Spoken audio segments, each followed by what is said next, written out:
Unsustainable Paradox, a ULI story. This presentation is brought to you by MESH, the leaders in interdisciplinary sustainability discussion. Hello everyone, I'm Sion Heck, the curator of this presentation and a graduating MESH student at the University of San Diego. Today we'll be peering into the story of the Unsustainable Matrix, an issue that inflicts urban lower income development. Without further ado, let's get started. Project brief, the Matrix. Before I describe the unsustainable matrix in detail, I want to go over the project and its intent. The basis of the project is to address the unsustainable circumstances that urban lower income ULI communities face. And in particular, my project focuses on the communities surrounding North Carolina A&T State University, which is a historically black college and university located in Greensboro, North Carolina. The project attempts to identify the elements that contribute to ULI community vulnerability. So, in a sense, the issues or forces that hinder these communities' development. In addition, I hope this project lends to further discussion about ULI redevelopment. So, what is the unsustainable matrix and or paradox? The unsustainable matrix or paradox refers to a state of being where individuals are unaware of the root causes of their trials and tribulations. They may know that something is wrong with their surroundings, but can't quite pinpoint what's causing these issues. Thus, they perpetuate the issue by accepting the predefined narratives. Much like the cult classic trilogy The Matrix, people exist in a reality they are not fully aware of and are left vulnerable by those who control narratives. In this case, those who are knowledgeable and in power. Hypothesis. Awakening. Where did I begin my project? What did I hypothesize? My initial hypothesis was based on my primary observation, which derived from within the unsustainable matrix or from a non-knowledgeable perspective. The initial hypothesis suggested that something was erroneous within the surrounding NCANT communities. At this point, I had identified an issue but had not yet understood what caused these disparities. Upon further investigation and internal dialogue, I came to the awakening. The awakening is the process of coming into knowledge. It is the revelation one has when one breaks free from the unsustainable matrix, which had before veiled them from seeing or understanding root causes. I wanted to add that one is always in the process of awakening because knowledge is dynamic and not absolute. This person becomes a lifelong learner. That said, after my awakening, my hypothesis began to redefine itself. It later suggested that because of the poor food conditions and practices, one of many root causes of ULI's unsustainable circumstances had inflicted the surrounding A&T communities, leading to increased vulnerabilities. So essentially, poor food equaled poor community development. The significant thing within the Matrix movies is the power of perception.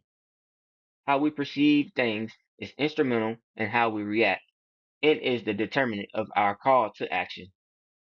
Because of our current information era, which has a preference for media and imagery, we rarely engage with information that doesn't arrive in this form. Unfortunately, those who control narratives understand the power of perception. However, using internal perception or observations, you can determine things for what they really are. This was a critical concept in my project. I used the power of observation to substantiate my claims of poor ULI conditions.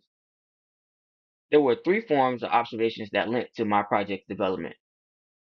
One, object analysis. I observed an object related to the unsustainable food conditions and insecurity. Making this form of observation revealed a deeper understanding of present circumstances. Two, photo diary or support. I documented my observations through visual evidence, which supported my hypothesis. 3. Contrast and comparison.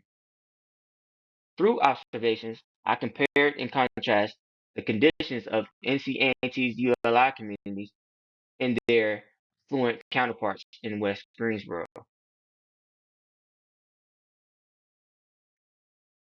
Community perception.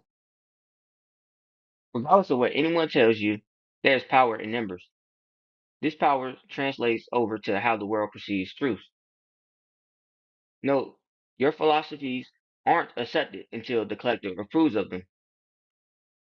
Why is gathering community feedback important for their development? It's simple. Community acknowledgement is essential because there is no such thing as the laws of one. We can have individual principles that guide our lives, but no one has to accept your conditions. No one should dictate the narratives of our society. Here's where polyvocality comes into play. Polyvocality is the idea of seeking many voices to shift single sided narratives. When we seek the stories and experiences of many, we can find an appropriate solution and implement it. So, here I want to highlight that in our attempt to incite change, we may seek order. Order is the opposite of chaos that leads to destruction. A balanced amount of order is necessary. It's when we are obsessed with order, it turns into control. Control is a form of narcissistic power, and that single sided power equals injustices. In similar fashion, polyvocality equals communication.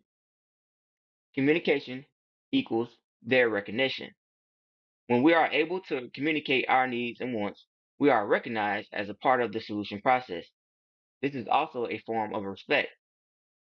This recognition then ensures fairness and justice are met. Results of community outreach. To ensure my project's polyvocality, I decided to conduct a survey that gathered both demographics and opinions about the food conditions within East Greensboro. Here are a few questions asked and their results. Looking at the top left graph, I asked the simple question of, what is your age? As you can see, I had a range of ages that participated in the survey. Given that the survey was digital, I wasn't able to gather information regarding the 75 plus demographic. To the top right is an example of one of the prompts I asked in the survey. The following prompt reads, please explain your choice about the food quality in the area. The general consensus reflected on the lower income conditions of the community and the lack of healthy food places. On the bottom left was the prior question to the last prompt. It asked participants how satisfied are they with food quality. The responses, as you can see, wasn't ideal in terms of condition. The last question highlighted here asks people about the statement, eating healthy foods is expensive. Most who participated strongly agreed with this statement.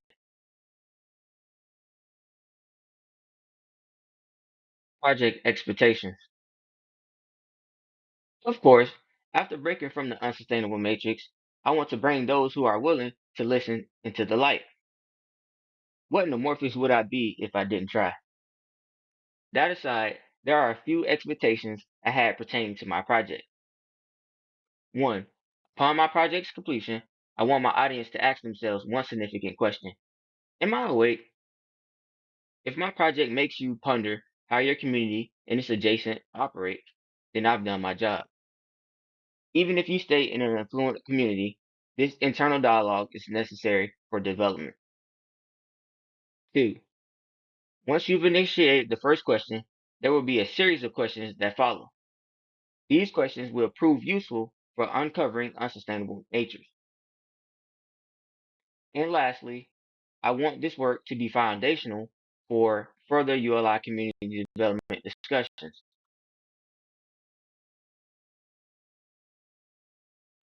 Thank you for joining me in this presentation, and I hope you've begun to understand the importance of observation, investigation, and meaningful implementation. Enjoy the rest of your day, and until next time, peace.